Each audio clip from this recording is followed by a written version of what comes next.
Sa katatapos lang po na State of the Nation Address kahapon, ibinahagi ni Pangulong Ferdinand R. Marcos Jr.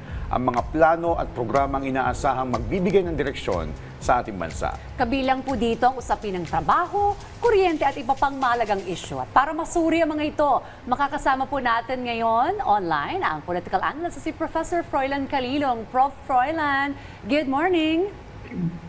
Yes, good morning. Good morning po at good morning din po sa lahat ng ating mga taga-subaybay. Thank you po for having me.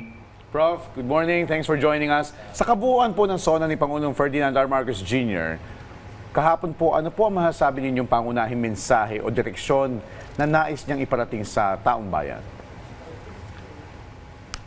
Well, basically siguro yung mga mahalaga, no, yung mga malalalim na tagumpay, yung tinatawag nating core successes, no.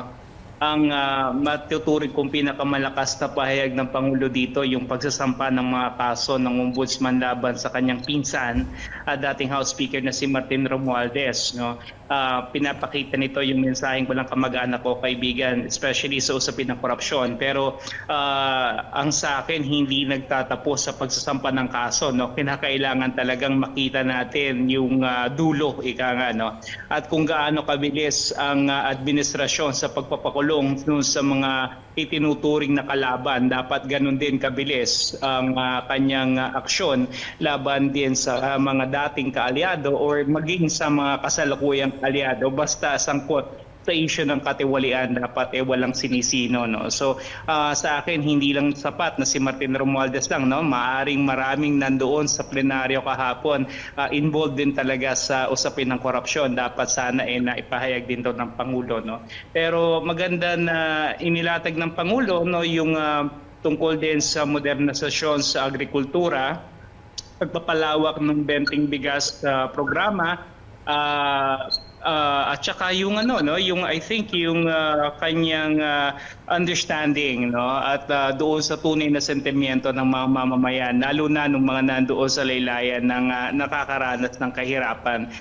Medyo napuntosan ng maigi ng Pangulo yung usapin particularly sa inflation, sa pagtaas ng presyo ng kuryente. Maganda rin yung kanyang binanggit na sana tutuldakan na yung systems loss charge ng Meralco para talaga bumaba kahit paano yung presyo at yung pasanin ng ating mga mamamayan regarding sa electricity rates. And I think these are some of the things na I would say na maganda talaga yung naging rehistro sa ating mga kababayan.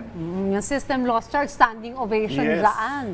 Yung mga mambabatas na nakapanood ng SONA doon sa loob ng plenary. Nabanggit nga yung anti-corruption drive, ano?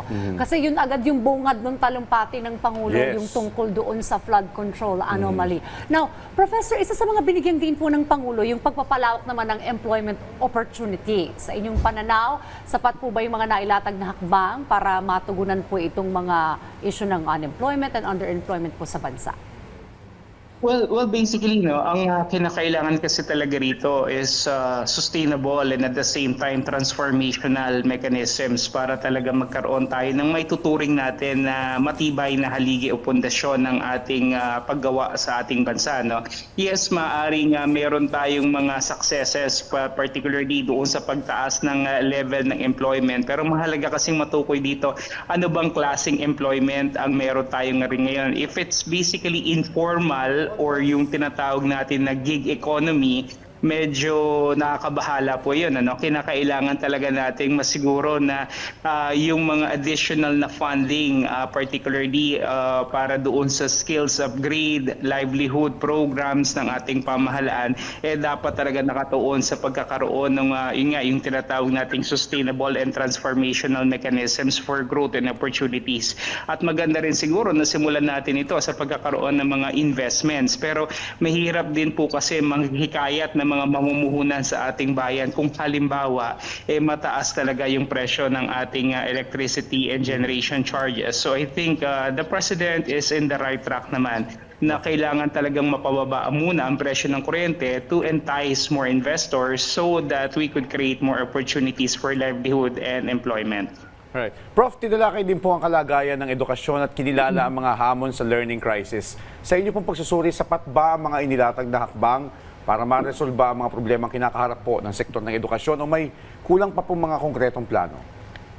Yeah, actually, regarding education, no, with regards doon sa budget allocation para sa kanya, talaga namang masasabi nating mahigit pa sa sapat, ano? Kasi we have 700 billion allocated budget dun sa last budget deliberation natin, ano, for education. Pero ang tanong dito is yung absorptive capacity ng Department of Education, are they qualified or rather competent enough to actually utilize this fund, and kung paano nila to talaga magagamit ng tama at maayos.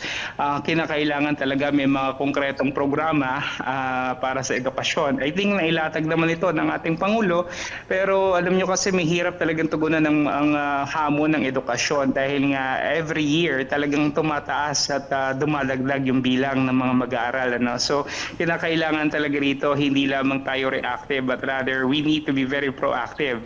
Kahalintulad din naman ito sa ibang usapin ng ating bansa, kagaya ng disaster resilience, tsaka dito sa pagsawata sa mga natural calamities. Ano? Kinakailangan talaga we need to take a more proactive and not a reactive stance regarding these matters. Pero I think sa issue ng edukasyon, meron pa tayong magagawa. Ano? I think we can still do more, especially with the budget allocated for it. I think we can have more programs for the DepEd.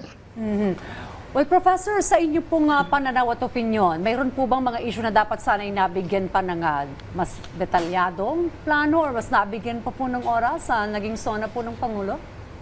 Well, actually, siguro hindi masyadong na-amplify ng Pangulo dito yung usapin, particularly doon sa peace and order situation ng bansa. Ano? Yung pagbabalik ng mga tinatawag nating street or petty crimes, no? Proliferation of illegal drugs, nandiyan din yung usapin particularly kung paano natin isusulong yung tinatawag nating moral recovery program ng ating